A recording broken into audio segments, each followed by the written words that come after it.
Greetings one and all, this is your host Grudgel again with another Fallout 4 build video.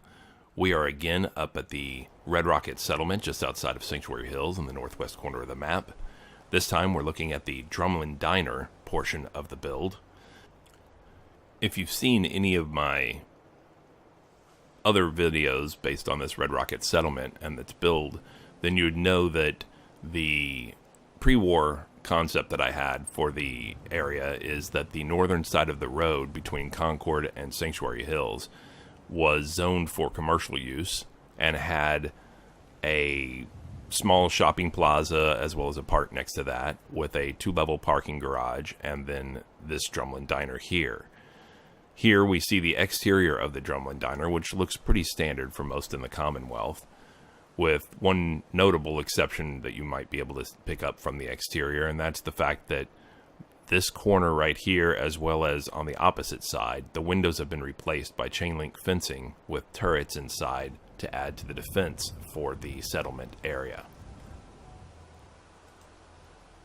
Now, if we were to approach the Drumlin Diner the way patrons would have in the pre-war environment, they would have parked their car in the parking garage and come across from the parking garage to the front of the Drumlin Diner in this direction, and there would be an ashtray and a garbage can out front for any patrons who might want to smoke outside.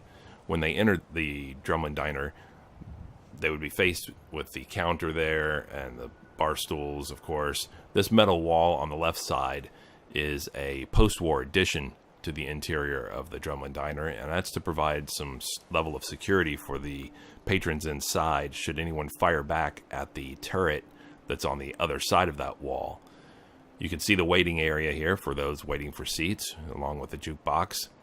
The majority of the booth seating is, of course, along the windows overlooking the roadway. And you can see it has a nice expansive area for the dining area. You can also see the behind the counter portion involves enough workspace for 3 employees easily. Along the windows here, like I said, you have the booth seating decked out with condiments and napkin holders. And then there's another post-war edition of a metal wall here with chain link fencing replacing the windows in this corner as well, and a turret on a pedestal here where it can overlook the crossroads down in Concord, as you can see. Additionally, there's a doorway in this corner, and that would, of course, be for employees and patrons alike to use the restroom. Now, the restroom's pretty normal, nothing special about it, per se, but I like to be as realistic in my builds as I can, so there are, of course, restrooms, especially in any pre-war environment, or pre-war structure, I should say. And then the employees-only area behind the counter. Yeah, as you can see, cupcakes are the special of the day right now, for desserts at least. But the employees-only area, you have some dry storage against the back wall, along with some decorative posters and paintings. And then, of course, in the front, you have the area manned by the counter personnel and the dishwasher back there. The chef is checking what's going on in the oven. He's got his cooking materials in a locker next to it, next to the oven.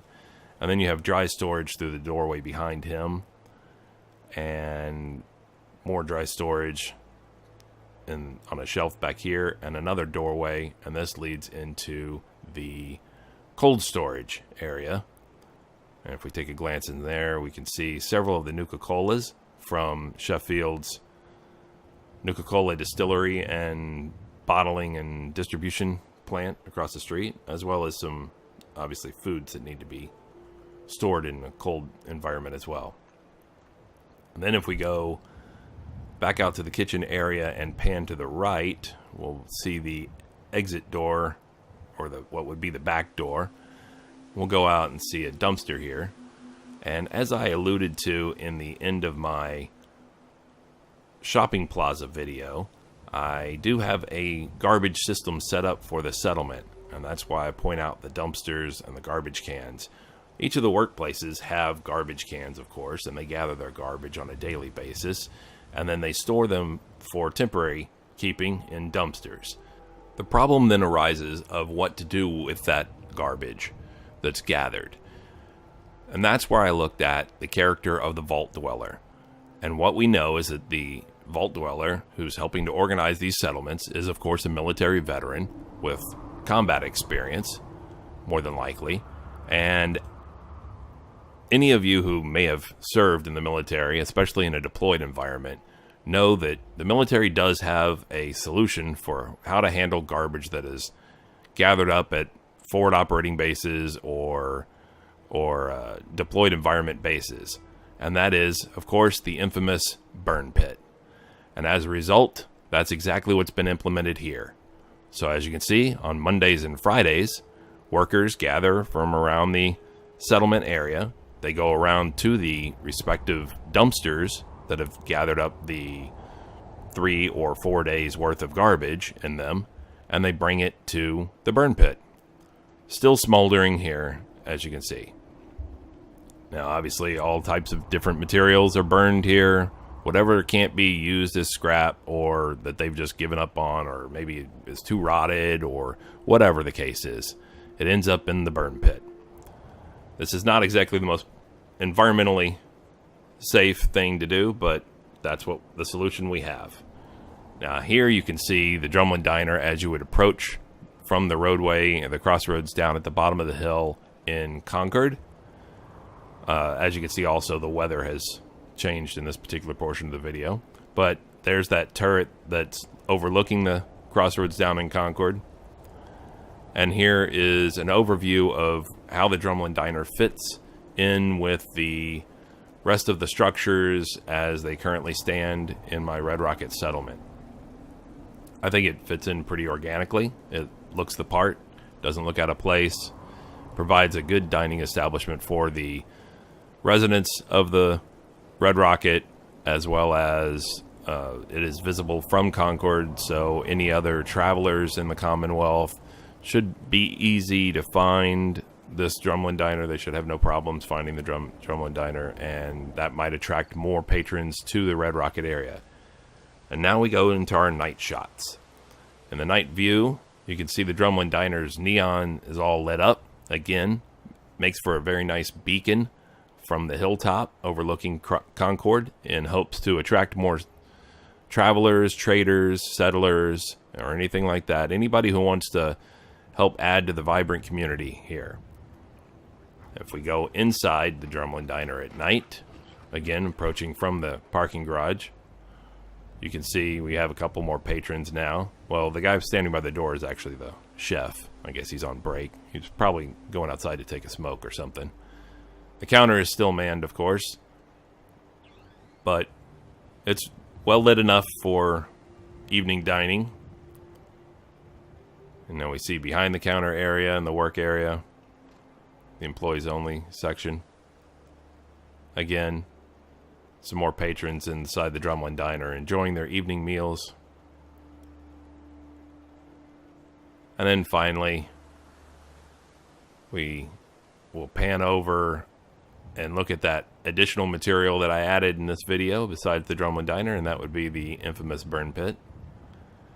As you can see, different material burns differently, and some of it smolders for longer than others and produces different lighting effects, even based on what material it might be. Perhaps some flammable metals or different solvents that may be in amongst the garbage. Either way, it still smolders into the night and produces smoke constantly, of course. So I hope you enjoyed this video of the Drumlin Diner and my burn pit. If you did, please include a like down below, as well as a subscribe would be greatly appreciated.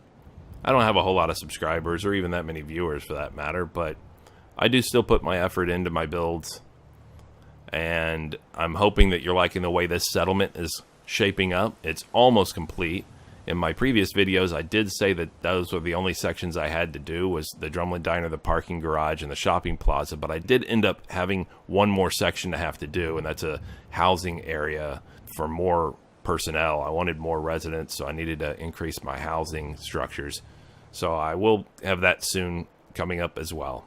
Now here we're also going to take a look at what the Drumlin Diner looks like from down below as you come up from Concord at night.